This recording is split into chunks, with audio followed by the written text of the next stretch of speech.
Yes, welcome to the Vanguard Show on podcast. Today's Sunday, November 19th, 2023.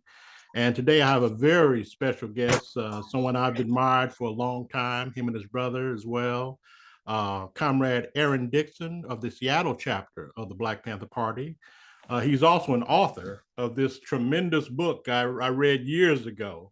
And we definitely want to get into this book as well.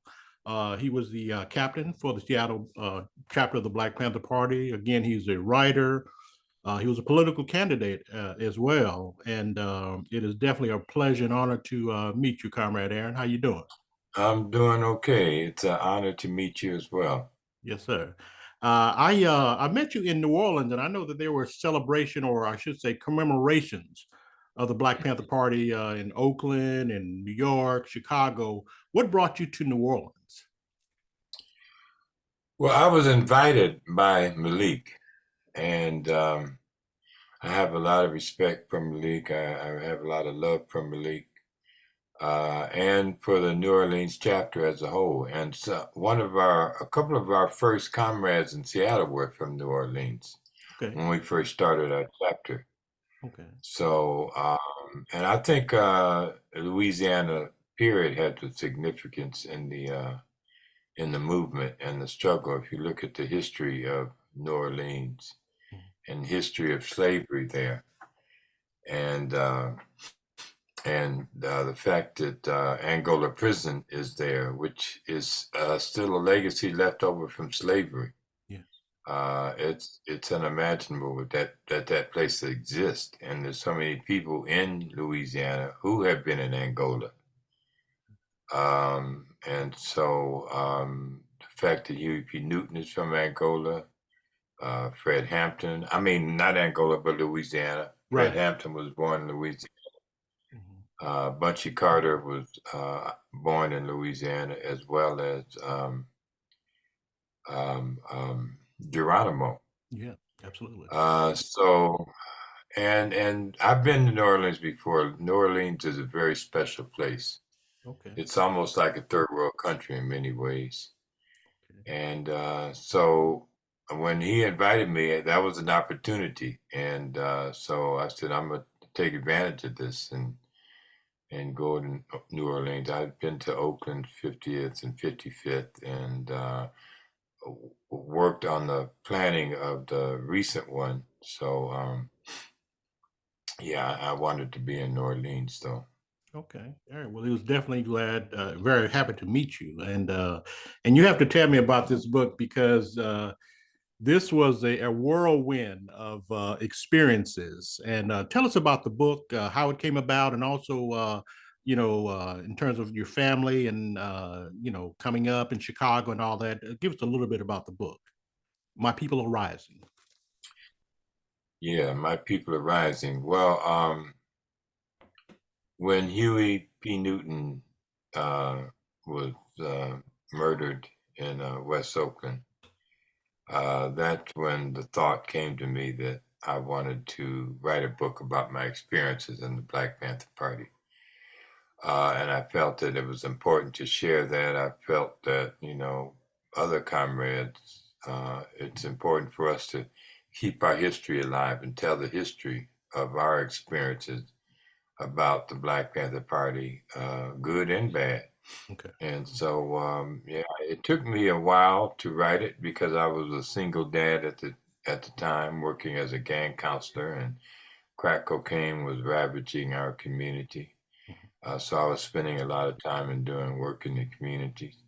So it took me, a 10-year process to write it, but I wanted to start from the beginning of my family history, my ancestors, talking about my ancestors and their connections to the South and to Mississippi and Kentucky, and the good stories and the bad stories, and because I think that the our ancestors were pushing us, those who were in the Black Panther Party. I think our ancestors were pushing us to take the position that we had to take, Right. and so Okay. And I wanted and talked about my family and what it was like growing up in the 50s and 60s, and the families, the strong family traditions that we had, and the oral tradition that we had, and what our parents experienced and how our parents and our grandparents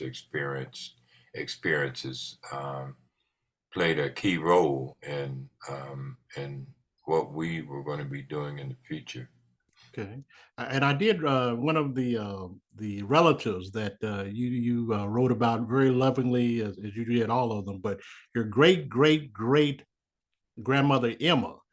Yeah. To have a family history go that far back, describe your great great great grandmother Emma and just that flaming legacy that was coming up in Chicago, I believe it was. Yeah, she was born in 1864, right after the Civil War in Mississippi, Wow. and she, um, her mother was a free woman who had married a Scottish man, and then Emma would go on to have 7 kids, and they, a lot of them died young because that's what happened back in those days. Yeah. The death rate among kids, were high. And it was just her spirit. I just remember really connecting with her at a young age when I was 4 or 5 years old. Just our spirits connected, Okay. and I was her favorite grandchild. And when she was on her deathbed in Chicago, we were living in Champaign, Illinois. She had called my parents up and told them she wanted me to be by her bedside. I was about 5 or 6 years old, but Wow. it's a 2-hour trip, so my parents, couldn't make that trip. But we had a special connection, and we still do. Beautiful. And Beautiful. I felt that her spirit watched over me during some dangerous times. And so, I have several pictures in the house around, one in my bedroom, one in the living room of her. Okay. Wow. And she took care of my grandmother when her mother had passed away at a young age, Mhm. and she took care of my mother as well during part of her childhood. So she was just a very strong, powerful woman. Okay. And she had that tremendous longevity up until I think it was her mid 90s. Yeah, and she At died in 94. 94. Yes. I had a great aunt, Aunt Josephine. She lived to be 111. And Oh, but just to have that longevity and you yeah. seem like you're in that same line because like I said, I was just amazed at how you look physically. What are you doing to maintain your physical your physical shape? Because you look fantastic, brother. Well, thank you. I Yeah, appreciate that. yeah. Tell us the secrets. Those of us who are old, we like to hear stuff like that. You look good. Not you know, lying. but yeah, I've always been into taking care of myself, and especially when I left the party, I had stopped. I became a vegan and cut sugar and dairy products loose, and did a lot of reading. I always did a lot of reading, and got a lot of herb books and natural health books, and just decided I was going to become my own doctor and not leave it up to a doctor. Because after I left the party, I had some problems. I used to be a hypochondriac, Oh, and I had some problems with any little thing. I would go to the doctor, okay. and so I was having some problems with my stomach, and I went to my doctor, and he had me come in and to a specialist, and they put me through a series of tests, and came back and told me I had beginning of sugar diabetes, Wow. and that I had pancreatitis, which pancreatitis is something that alcoholics get. Right. So, and he wanted me to come back and put me on medication. And I was only like 28, Oh 28, wow. Wow. Man. 29. And I said, I got this book called Sugar Blues and read it. And I just said, I'm just going to start eating right, eat an apple a day, take myself off of sugar. And after that, I hadn't been to the doctor for almost 25 years after that. Wow. You know, I learned how to listen to my body. And then in 80, in 96, I started doing transcendental meditation, which is you meditate twice a day. And I always lifted weights. I always lifted weights. And always, always ran a lot. I still lift weights today and, do calisthenics every other day. And, it's just part of my, the warrior spirit that we developed in the party. Everybody has their different aspects of the warrior spirit. Right on. And mine is to, try to keep up with my health. Yes. And try to stay healthy and stay strong, and so that's those are the things that I do. Okay. All right. And I read where as an adolescent you marched with Dr. Martin Luther King when you went to Seattle as an Yeah, adolescent. Tell yeah, us about yeah, that. Yeah. yeah. Our family moved to Seattle in '57, and my father got a job offer from Boeing because he was an artist, but he had worked at Chanute Air Force Base, and then he got a job offer to work at Boeing in Seattle. So our whole family moved to Seattle. And so uh, Martin Luther King, well, first, I'm just say, we moved in the community. A lot of people don't realize that up until 1974, Black people had the highest rate of two-parent families in America. Wow. Wow. So, we lived in our neighborhood, and it was like this on the south side of Chicago. There was most families had a two-parent family, Okay. and large families, 6, 7 kids. And so it was just, even though we were still segregated, it was great to grow up in that time period because we owned everything in our community. We had doctors, lawyers, Right. pharmacists, everything. We had everything in our community. So Wow. just growing up in that atmosphere. Then the civil rights movement played a key role in our lives because we watched the civil rights movement unfold. We watched the murder of John F. Kennedy and Medgar Evers a year or two later, and then Malcolm X in 1965, and then Martin Luther King was a man of peace. He was a great man that everybody recognized worldwide. And so when he came to Seattle, he was brought there by some of the preachers from Seattle because they had redlining that was happening in our community, which meant people of color weren't able to move out of their neighborhoods. We had to stay in this restricted neighborhood called the Central Area. So that's why Martin Luther King came to Seattle. And I was there. I got a chance to march right next to him. And I asked him, how come we didn't have any bodyguards? And he said he had to think about that. Mm. And so when we finished, the march concluded, we ended up at Garfield Park, and there were thousands of people out there in the audience. And for some reason, I made my way up to the bandstand. Mm. Okay. And I sat on the edge of the bandstand and I looked out because I didn't want, deep down inside, I was afraid Martin Luther King was going to get assassinated. Oh, wow. Because, we saw Kennedy assassinated, and that played over and over and over on the news, daily. It was a very bloody assassination. Yes. Yes. And it was very painful assassination for Black people and for the world as a whole, because if Kennedy hadn't been assassinated, things would have not been the way that they were. So that I was very much affected by his assassination and Medgar Evers' assassination, the bombing of the church in Birmingham, Alabama. So I was worried for Martin Luther King getting assassinated. So that's why I took that position. And let me see, in 1968, when I was a student at the BSU, he would be assassinated. When I met him, that inspired me to become involved in the civil rights movement. I was 13. I was going out on civil rights marches and demonstrations and those types of things and saying we shall overcome. And And then, after his death, I joined the party just as thousands of other young people who would join the party, and other people of white, brown, red, all nationalities would join the movement Okay. for social rights and human rights. So Martin Luther King's death played a big effect on the development of the movement. Okay.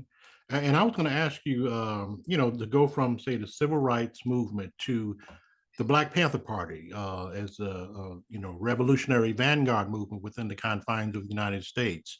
That's like I say, that's a very uh, dramatic but not uncommon switch. What made the Black Panther Party specifically custom for you and even your brother Elmer?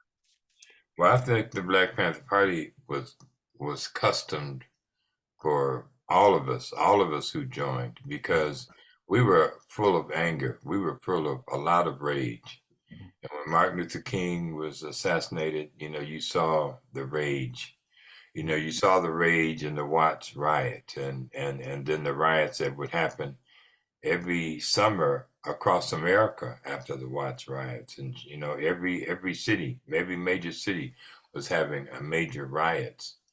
So, and we had become politicized by Stokely Carmichael and H. Rap Brown. They played a key role in our development as in terms of the struggle and the movement and the Black Power movement, and everything just moving along as a process. And the Martin Luther King's assassination, they killed the one person who could have brought some civility to the country and the world as well. They killed a man of peace. Um, so the Black Panther Party came along out of Malcolm's death. And the Black Panther Party was a disciplined organization. It had a structure. It had these older guys at the top who were very wise, very smart, and you had Huey P. Newton, the chief philosopher, ideological leader of the Black Panther Party, who had a vision. Okay. That's important, that a movement must have a strong vision and must have a visionary leader. And that's what we had, a visionary leader. And so the Black Panther Party allowed us to be able to let go of our anger by being in the party, particularly those first years, and dealing with the police and confronting the police and arming ourselves, and in a disciplined manner, in an organized manner, and then starting these programs to help our community. Starting the free breakfast programs and the medical clinics, and so many other programs, the food programs, the free clothing, free house program, free pest control program. All these programs were related to the 10-part program and platform of the Black Panther Party. Okay. And so our energy, it's amazing that we had so much energy. We worked 7 days a week, those first Wow. first 4 to 6 years. We worked 7 days a week around the clock. Sometimes we were up 2-3 days at night, not getting any sleep. So it allowed us to be able to put our energy into organizing and helping and protecting the community. Had we not had that outlet, I'm sure that many more of us would have done things that would have gotten us incarcerated or gotten us killed or murdered, because of the large amount of anger that we had, and because we weren't organized, and we were spontaneous, young kids. So we needed the Black Panther Party to come along, so we could have that vehicle, to move change forward in our community and the world. Okay. And also talk about your responsibility as captain within the Seattle Black Panther Party. And I love especially the programs you had. I think you guys had a breakfast children program at Madrona Elementary in Seattle. where I think Presbyterian Church kind of hosted it in terms of the Yeah, venue. yeah, it was at the Madrona. It was that was the first one at the Madrona Presbyterian Church. But we weren't allowed to.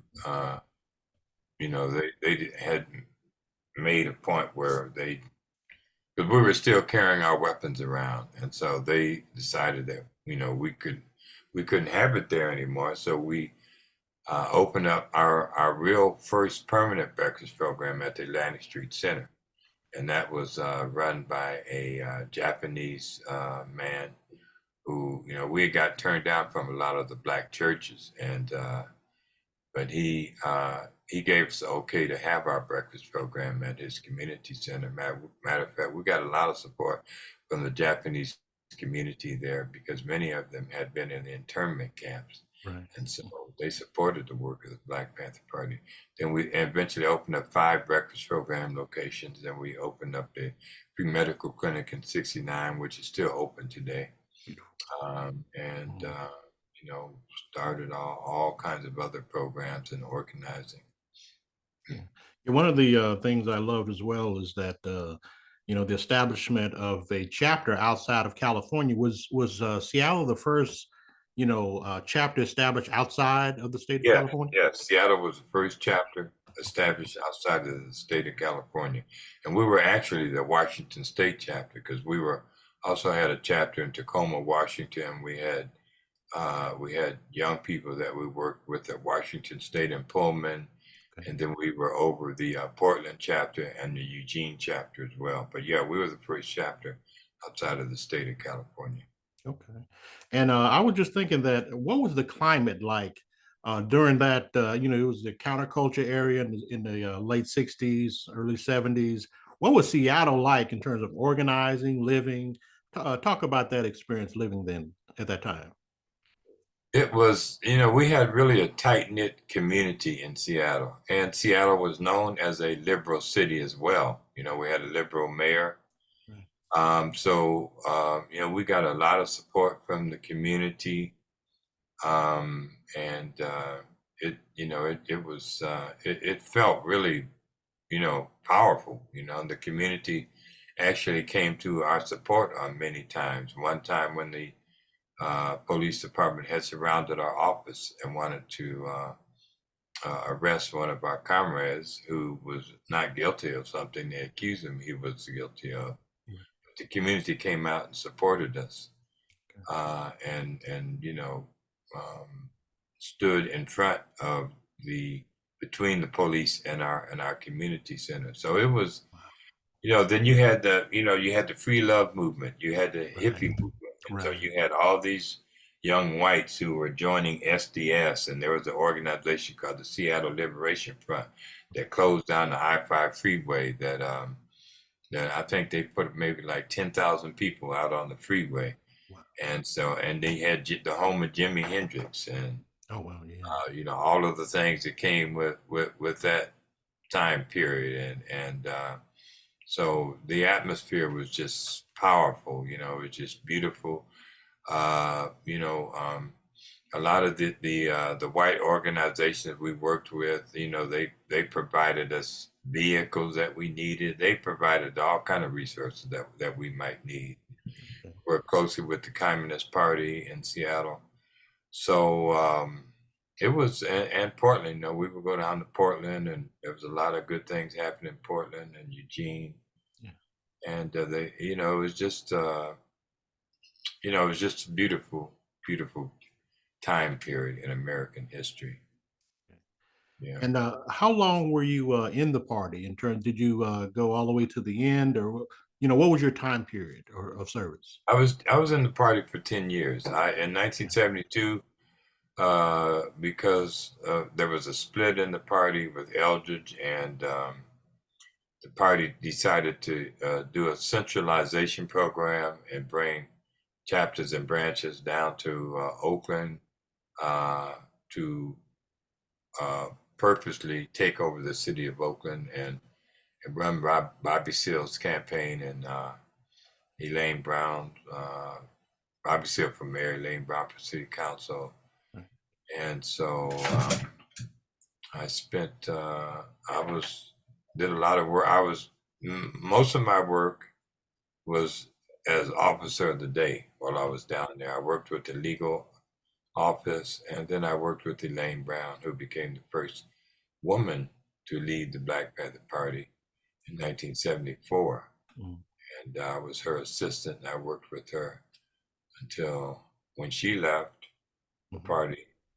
Then a year later, I left. That was in April of '68. So I was joined the party in April of '68, and I left the party in April of '78. So I was in the party for 10 years. Okay. And I have to discuss, I've always wanted to ask you, this is one of the most iconic covers I've ever seen. What went into, I mean, you're sitting in a police car, you say, "My people are rising." I just was very inspired by the cover. How did you come about that? Well, there was this magazine called the Seattle Magazine, which is still around today, and it was one of those chic kind of leftist magazines. Okay, like a And so Ramparts or something like that, like a yeah, Ramparts in California. yeah, yeah. And so they approached me about wanting to do this story on the Seattle chapter, and they had the idea of putting me in a police car. It really wasn't a police car; it was a white car that had a decal, Seattle decal on it. And they put the red thing on top. Okay. And so they took the picture. And Bobby Seale never liked the picture. I didn't like the picture either. I Oh, really okay. didn't like the picture. I said, damn, why they got me in the police department? Okay. Of course, I was saying, hey, Chief, I hear you looking for a few police officers. Right. But as it turned out, it has become a very iconic picture. And when I started talking with the publishers about the book, they're the ones that came up with that picture. And they're the ones that came up with the title My People Are Rising. I had came up with some other titles, Mhm. and I didn't particularly like the title My People Are Rising, but we went with it. But as it turned out, it was a great title. It was the best title to use, Wow. and that picture was the best title. So it all worked out very well. Well, that's what they call proper propaganda. It definitely Yeah. got the message across. So, in retrospect, what lessons, especially for the youth, can be learned from the contributions of the Black Panther Party and how to go forward? I think the most important thing is the importance of reading and studying. Reading history. You have to have a good foundation of history. And different struggles and movements that have happened in other parts of the world, and you have to have some ability of analyzing and looking at things in an objective way, and being able to you know be creative in terms of your thinking and in terms of studying, which is probably the most important thing that I could that we could pass on, and understanding that one of the things that we were taught in the party really stuck with us. That Huey had given us, two very important things. One was that everything is in a constant state of flux. And see, Huey was a philosopher as well, as someone who was very astute in ideology, but he was a philosopher. And we were taught that nothing stands outside of change, that everything is in a constant state of flux. It's important to understand that things are always changing. One thing is not the same as it was a year ago or 2 years ago. Things are constantly moving. You can't keep doing the same things over and over again and having the same results. You have to be able to evolve. It's important that young people understand you have to be able to evolve, to a higher level. The party was always evolving, no matter. That's why we were able to deal with so many things that were thrown at us, because we were able to evolve, like when, the party uniform was very important in those first early years. But in 1969, it became a hindrance to us, in effect. So the order was given for us to stop wearing our leather jackets and our berets. And then evolving from, we were in the early years, revolutionary rhetoric was very important to us, and the guns were very important to us in those early years. But it came to a point where open, well, we weren't no longer allowed to carry weapons openly because of the Mumford Act in California and the act, anti-gun act that they did in the state of Washington.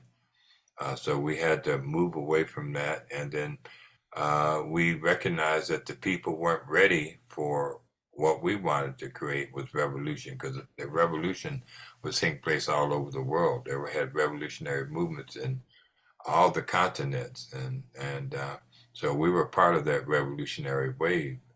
But we weren't Cuba. We couldn't go to the mountains and organize the people and come back down and take over the capital. It wasn't that type of movement, revolution for us. We had to, do other things. That's why the breakfast programs and the medical clinics, we called those survival programs. And that was to educate the people, number one, and to give them the resources to be able to survive, through our medical clinics and food programs and clothing programs. Also, the other thing that was so important that Huey taught us is that power is the ability to define phenomena and make it act in the desired manner. And that's why we had the newspaper. That's why Huey understood that when the party started, the Black Panther newspaper started, because who's ever able to define what is happening in the community, they have the power. So we had power through our newspaper. That our newspaper was the most powerful weapon that we had. We had writers who spent most of their time writing and researching. We had photographers who took photos. Yeah, And John, so, like John Butcher Creer, he was yeah, very major in that as well. Yeah. yes. Mhm. And so that's why it's important for young people to understand that you have to educate the masses. You have to educate the people. You have to give them the truth, because we live in a time period now where the truth is just so elusive, and the definition of things have been switched around. And so it's very hard for people to find the truth and know what is really going on. Right. And so how can the people's level of consciousness get to the point where we are all working for change, and one of the things we have to do is we have to be able to provide the proper education, the proper knowledge to people. And we did that through our newspapers. So Okay. those are some of the things that I would pass on. Okay. And I was going to ask, what are your future plans, and how can people contact you, and then maybe follow you on social media? Well, I've been working on a second book. It's been completed, but I have to go back and work on it again. That book is about the crack cocaine and the gang epidemic and Ronald Reagan's policies, which has led to where we are right now in our country.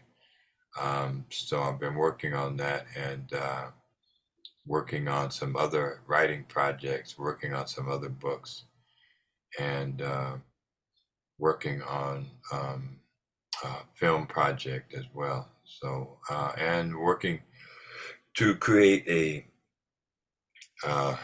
museum of the Black Panther Party in Seattle.